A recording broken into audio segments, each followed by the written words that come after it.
giving us another grace, opportunity, and privilege to have fellowship with your Spirit. Let your will be done in our midst in Jesus' name. Amen.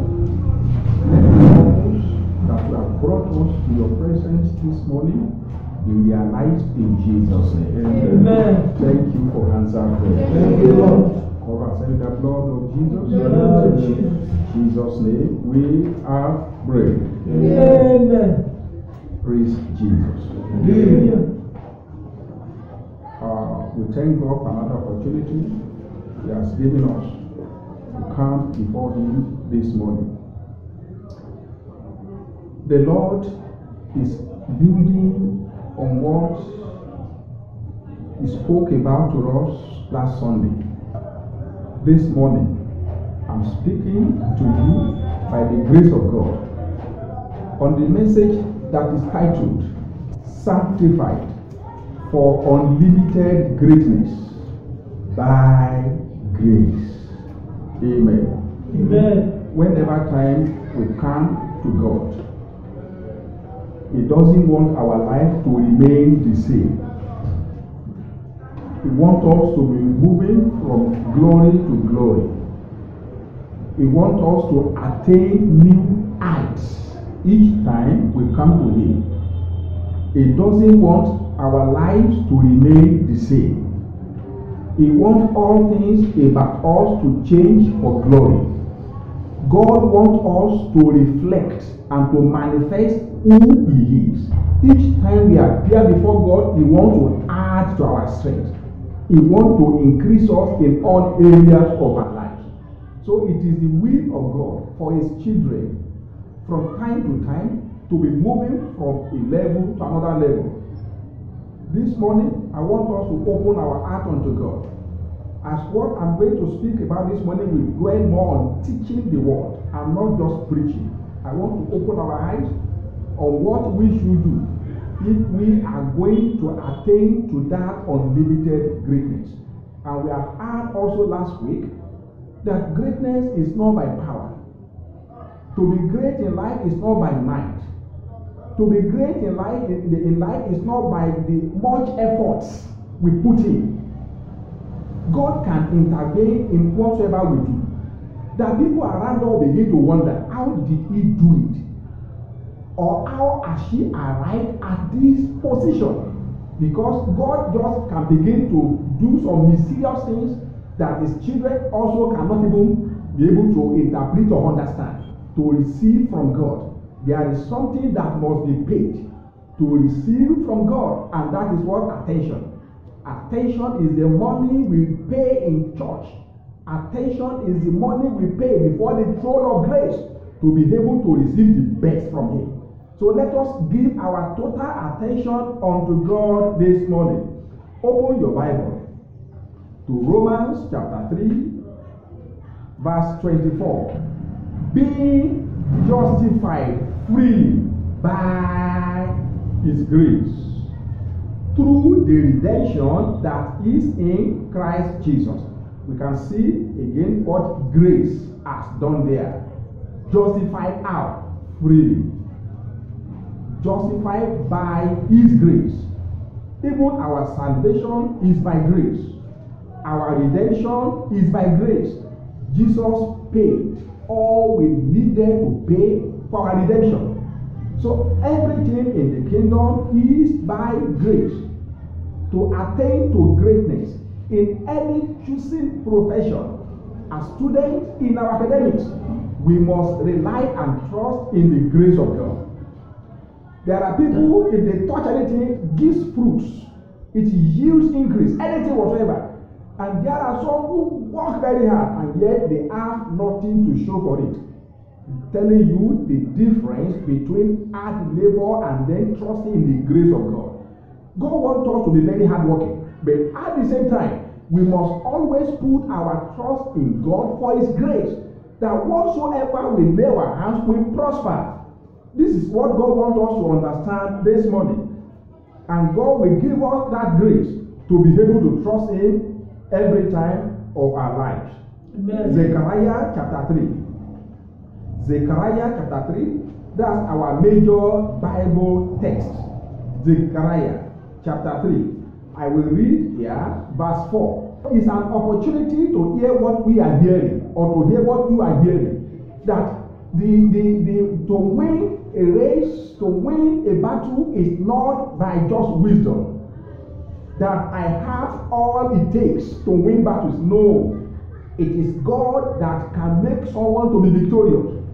Like we had yesterday, Saturday, worship service, from the book of Psalms. Bible tells us there that God delivered the enemies of David to his hand. People only saw that David were having victories every battle, all the battles he went. But David made us know from the scripture that it was God that delivered all my enemies into my hands. A verse also tells us there that God gave the necks of his enemies to David. So we will only see that David slayed Goliath. David removed the head of Goliath from the neck. That was the physical thing everybody saw. But David knew that it was not he that slayed Goliath. The Bible said God gave the necks of his enemies to him. Praise God. We read Zechariah chapter 3 verse 4. Zechariah chapter 3 verse 4. And he answered and spake unto those that stood before him, saying, Take away the filthy garment from him. And unto him he said, Behold, I have caused thy iniquity to pass from thee, and I will clothe thee with change of garment. That was a verse we read also yesterday, last week Sunday. The filthy garment on Joshua automatically should have disqualified him, but grace found Joshua. So as a child of God, as God's children, we must always rest and depend on the grace of God. As I was saying, even in our business, we must not just say that I have been in this business for a long time. I have all it takes to succeed there. There must always be room for grace. We must always trust God for his grace. Let's also look at the book of Haggai to see what God said again about this man called Zerubbabel, to let us understand that it was not because Zerubbabel had what it took to excel in this business.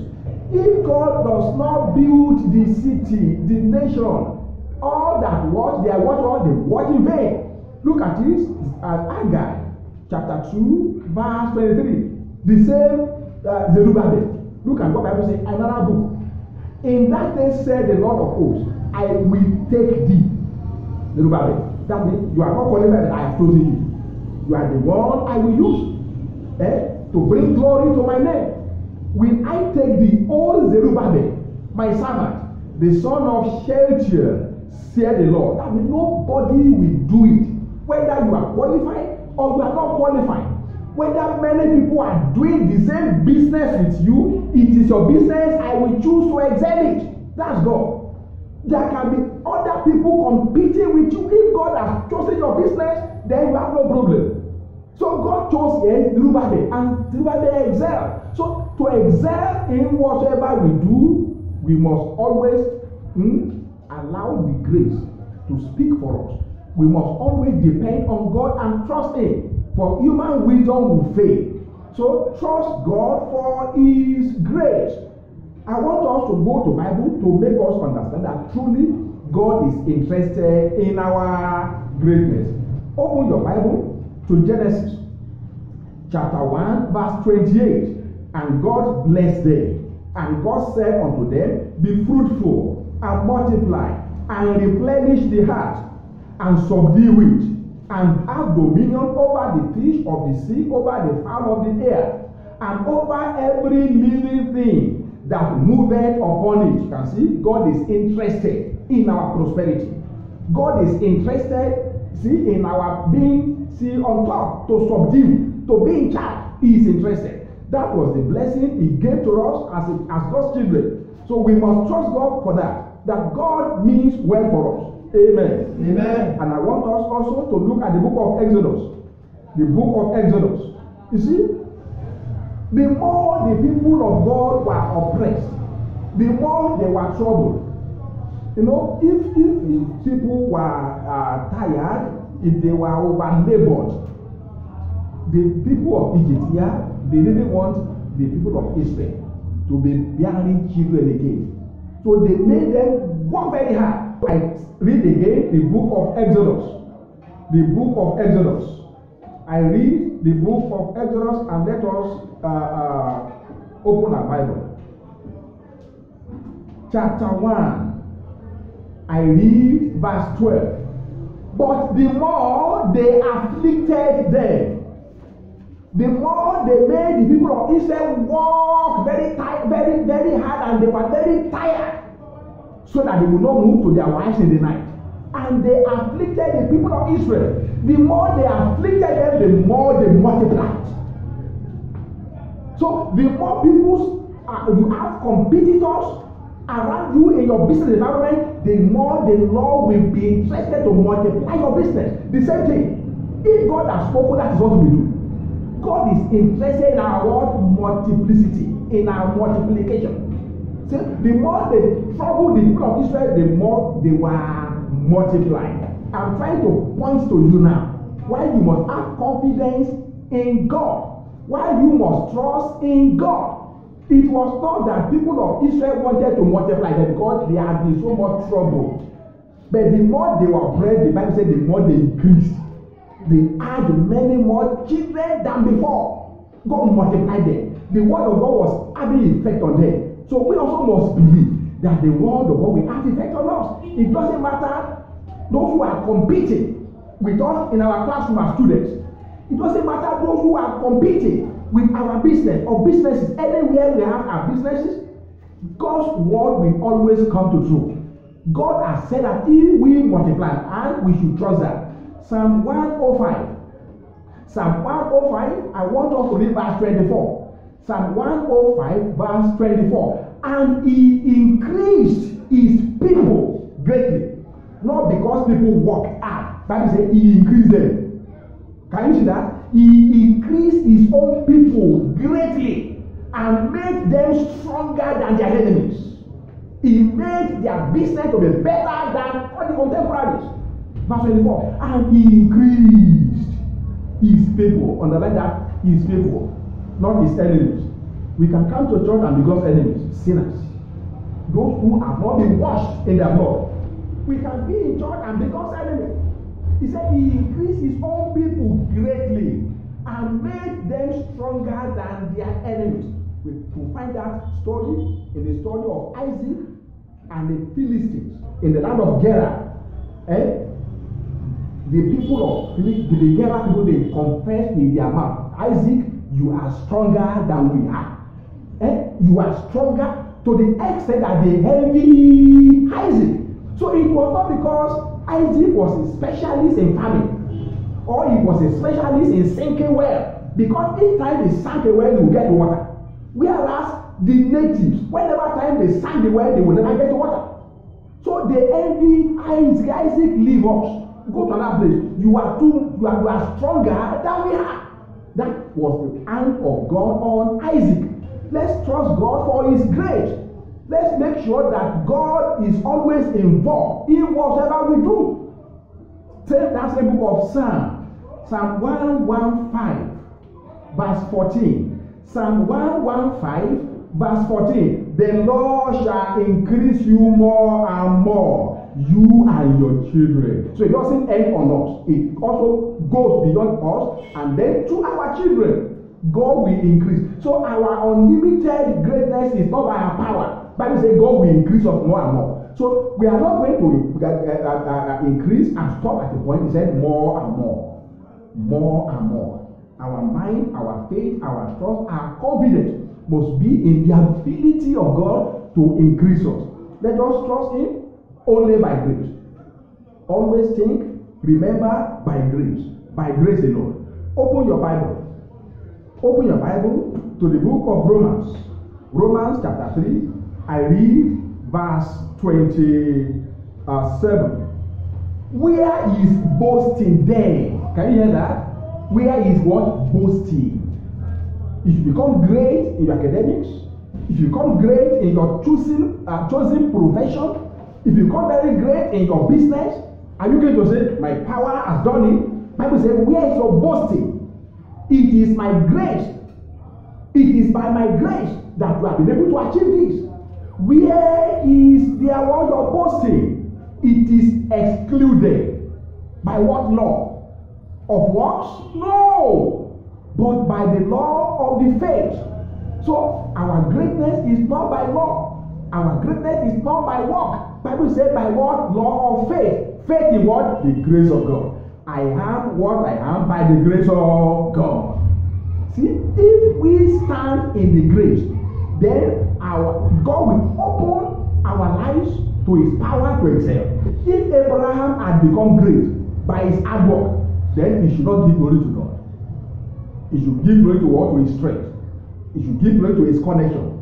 The Bible is trying to say here that the greatness of Abraham was not by work. It was by God. It was by God's grace. It's by God's mercy. Open your Bible also. Open your Bible to the book of Genesis. I am trying to show to you now how God can increase his people. How God can multiply his people. How God can make his people great. And we have seen cases in the Bible that people who relied on God, people who stood in the grace of God, God increased them. I read Genesis chapter 24. I read verse 1 only. And Abraham was old and well stricken in age, and the Lord had blessed him in all things.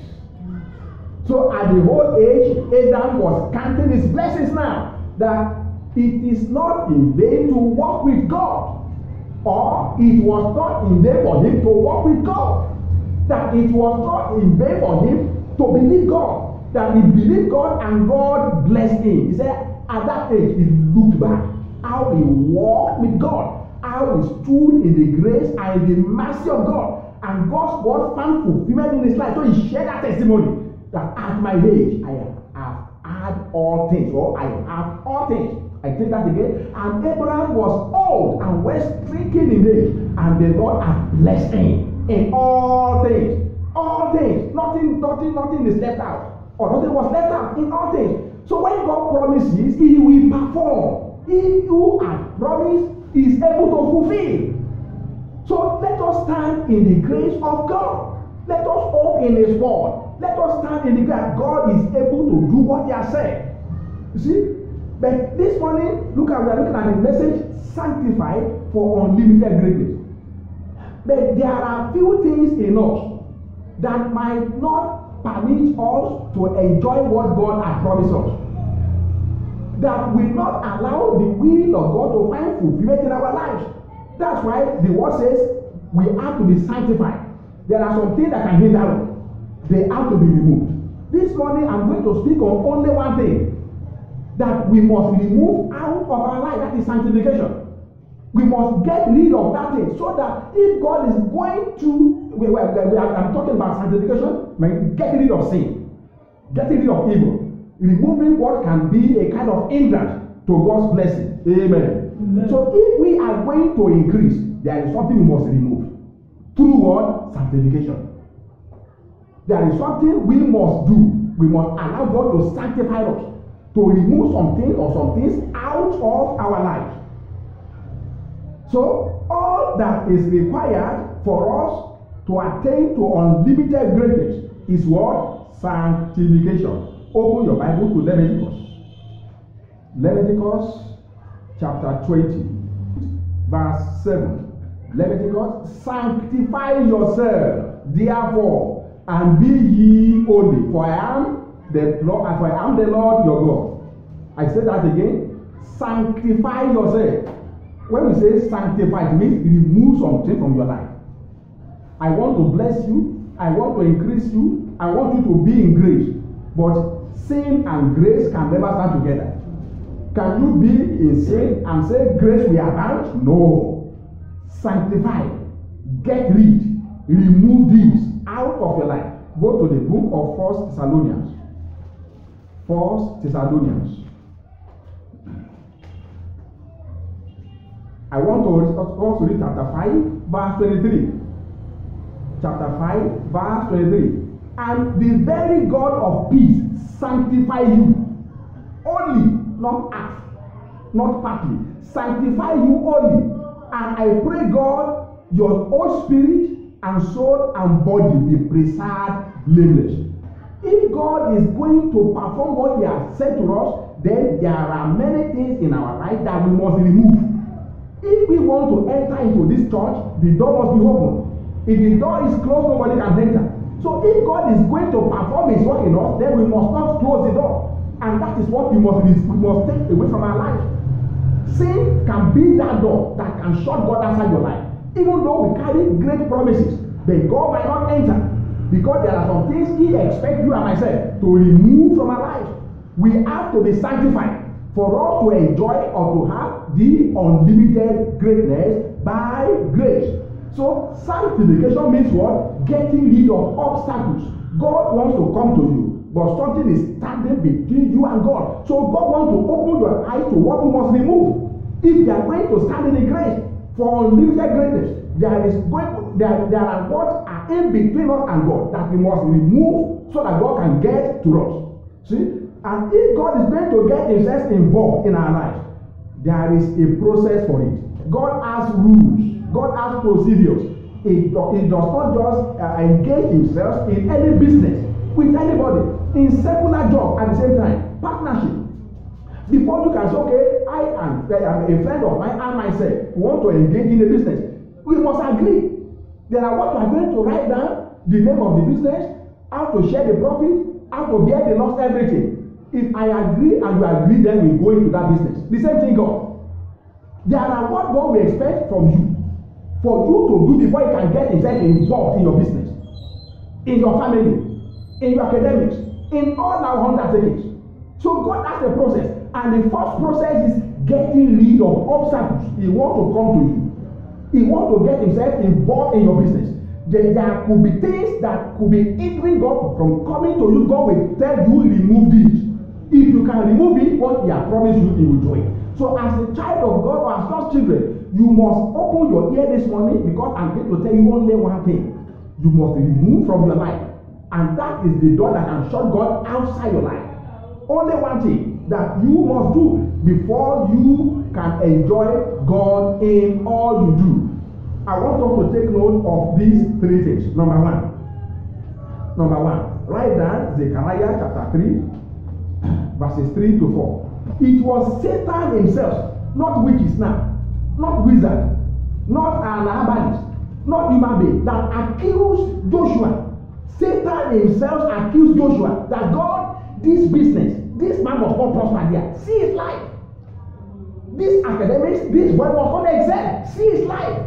This all must fall. Why? See their life. See how they live. Unrighteous life. See evils. See sins in their life. So Satan himself accused Joshua, but grace spoke for Joshua.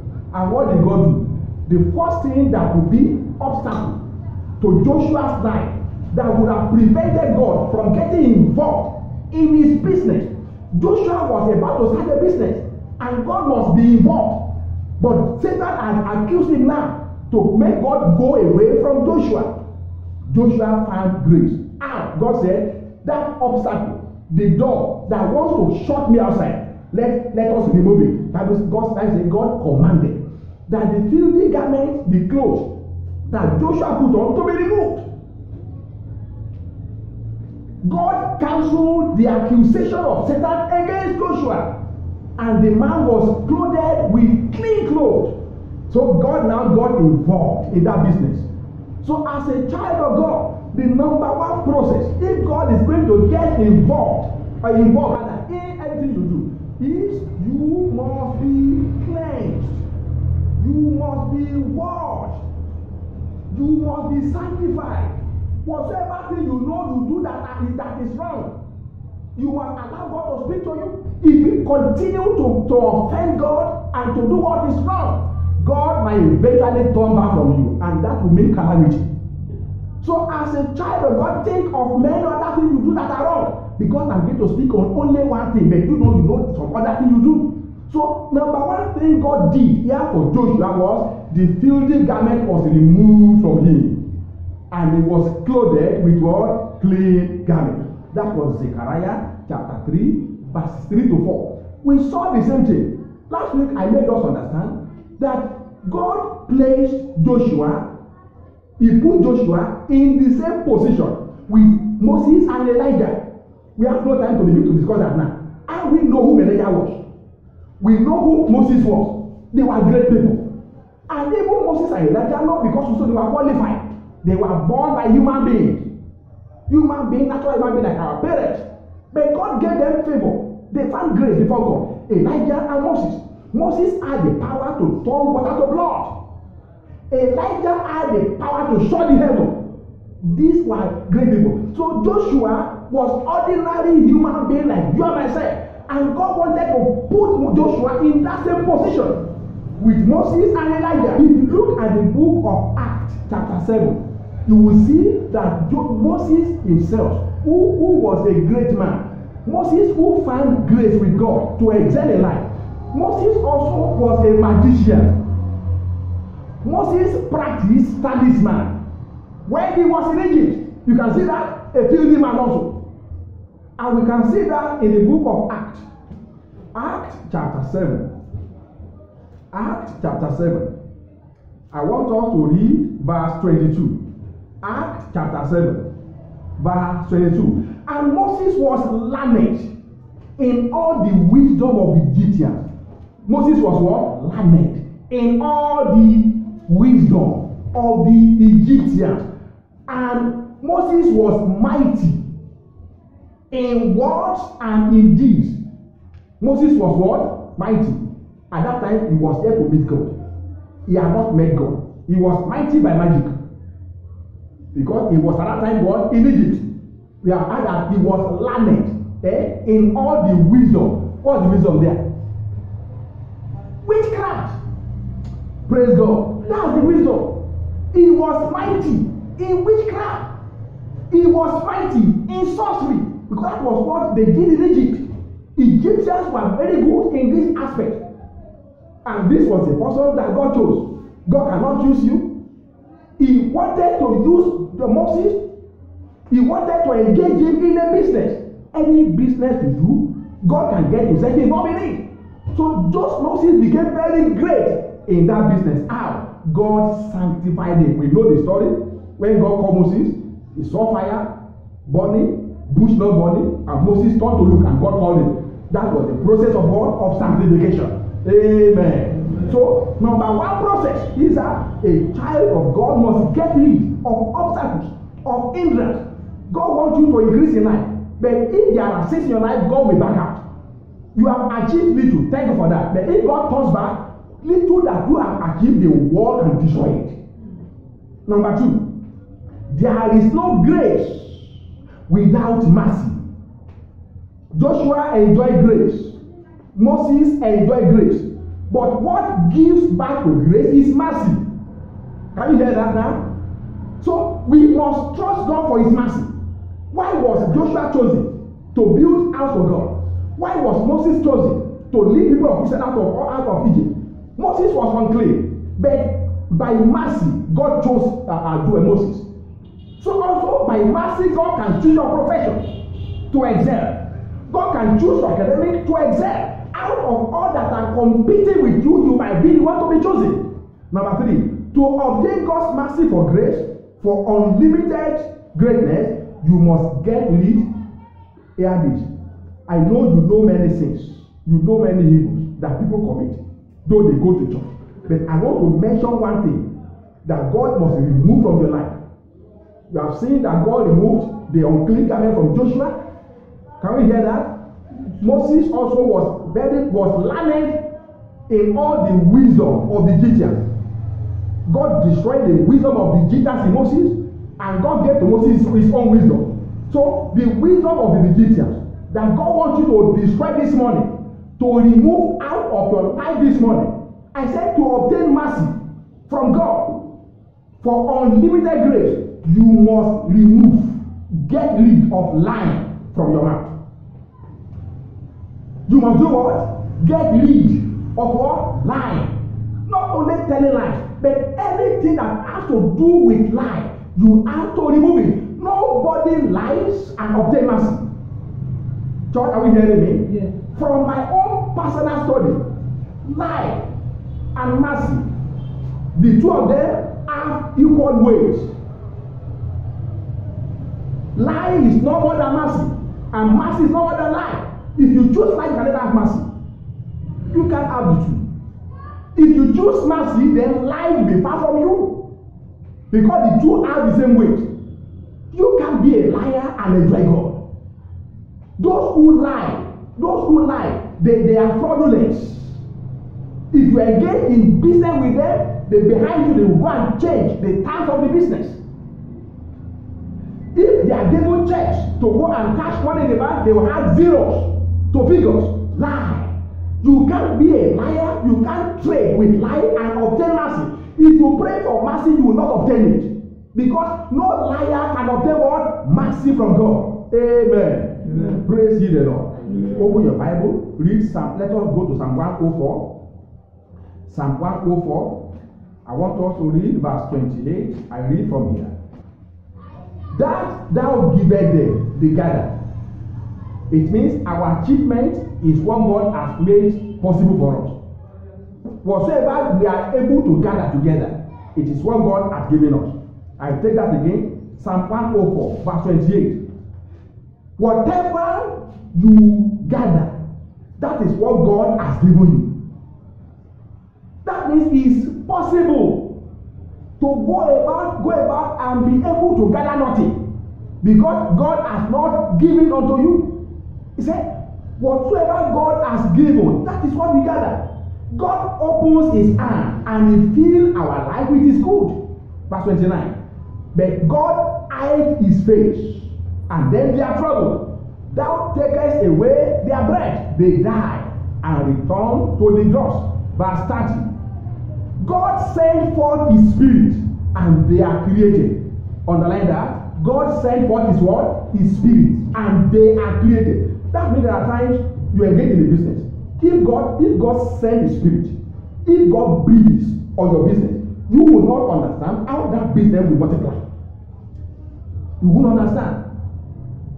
And you are academicians, you are students, whatsoever we choose to do in life. If God breathes, the good hand of God is upon whatever we do, we will not understand how the things will be prospering. Verse 30, thou send forth your spirit, they are created, and thou renewest the face of the earth. So when God's spirit is upon you, and the only one way God's spirit, God's eyes, God's good hand can be upon you is when you do away with anything called lie. Lie does not only mean not to speak the truth. Lie means making use of the work of the darkness and use it in your business.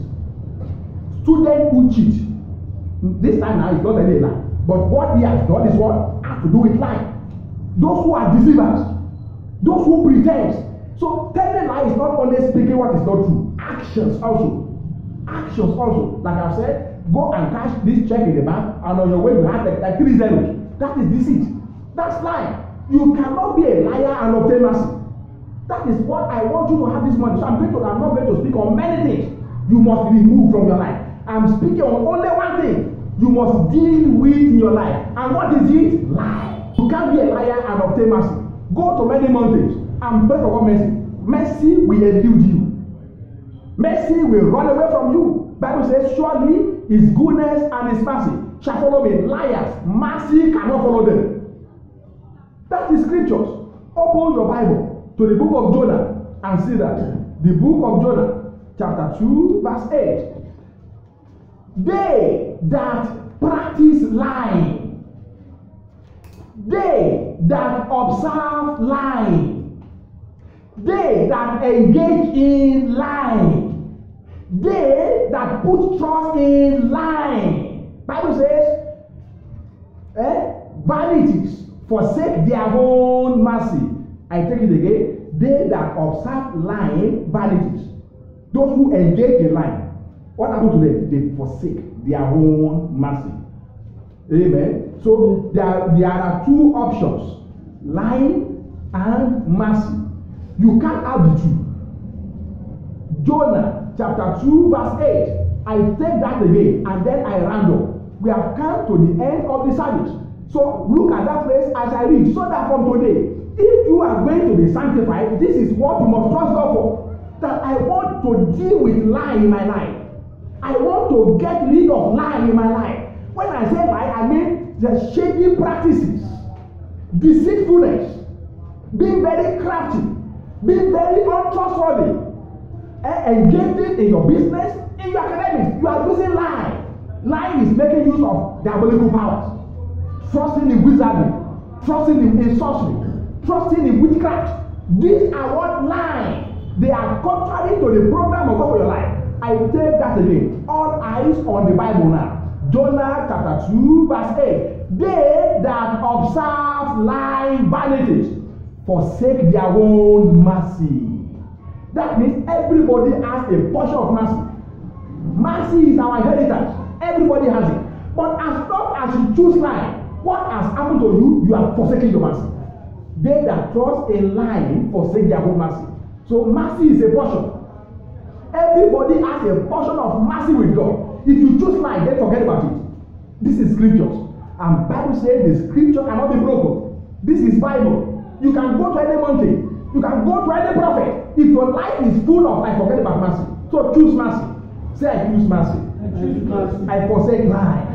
So be sanctified this morning. For unlimited greatness, what you need is not lying. What you need is not deceiving people. What you need is God. This is my life. This is my business. This is my family. This is my home. This is my academics. This is my health. I don't need to go to any man to help me diabolically. Go unto them that go to Egypt for what? For help. So trust God this morning. I want to be great. God has promised you, and you will be great in Jesus. Amen. I want you to bow your head and give thanks unto God. Give thanks unto God for the word He has sent unto you. Appreciate Him and bless Him. Say, Father, I'm very grateful unto you because you love me so much, and that's why you have told me what I should forsake. May the God of peace sanctify you, spirit and body. This is sanctification. There are many things that could be that we are engaging in, but God has mentioned one important thing. Bible said, all liars will find their ways in hell. I free my life. I free my heart from lie speaking. From being very deceptive. Father, help me this morning. In the name of Jesus, and whatever I have done, whichever I have engaged in lie, Father, have mercy on me this morning and forgive me. In the name of Jesus, I choose mercy, oh God, and not lying. I choose mercy and not lying. I choose mercy and not craftiness and not deception. I choose mercy. Bible says those who choose lie, they forsake mercy. Those who choose lie, they forsake mercy. Father, today I remove lie out of my life. I get rid of lying out of my God. It is mercy I want. Help me, O God. Father, help me, O God. In the name of Jesus. In Jesus' precious name, we are praying. It's not by power. It's not by power.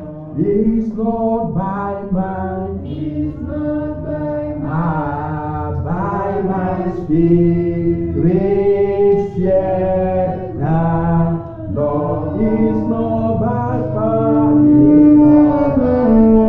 It's not by might. By my spirit, yet now, Lord.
I ask for mercy this morning and obtain that mercy from you, God. It is only by your mercy that all my mountains can be removed. It's only by your mercy that I can attain to new height in the kingdom. It's only by your mercy that I can attain to unlimited grace. Have mercy on me, O God. I pray for your mercy, Father, have mercy on me. In the name of Jesus, among the competitors in my business cycle, Father, let my business have your mercy. Father, let my business obtain your mercy. In the name of Jesus, let my business be preferred among other contemporaries. In the name of Jesus, in my academics, Father, make me excel by your mercy. It is not by power and not by might. In the name of Jesus, mercy, O God. In the name of Jesus, as a ministry, Father, may this ministry obtain mercy from you. In the name of Jesus, we pray for your mercy. Give us your mercy for this ministry to excel. Give us your mercy. In the name of Jesus, is there anything that troubles your life, your body? Pray unto God. Father, let your mercy remove all of them. Mountain of sickness, mountain of oppression, mountain of affliction, let your mercy remove them of my life. In the name of Jesus, because I have removed lying from my life. I've removed sin from me. So mercy should find its way to my life. Father, have mercy upon me. Let the story of sickness end in my life. In the name of Jesus, let the experience of affliction, of oppression end today by your mercy. In the name of Jesus, the good things I've not been able to achieve for this time long. Father, give me the mercy to achieve them. In the name of Jesus, glory be to your name. In Jesus' name we have prayed. Amen. If God has done something great in your life this morning, healing has taken place in your life, deliverance has taken place in your life, be free to share your testimonies and go with permanent all He has done in all our lives, in our midst, in the name of Jesus. Amen.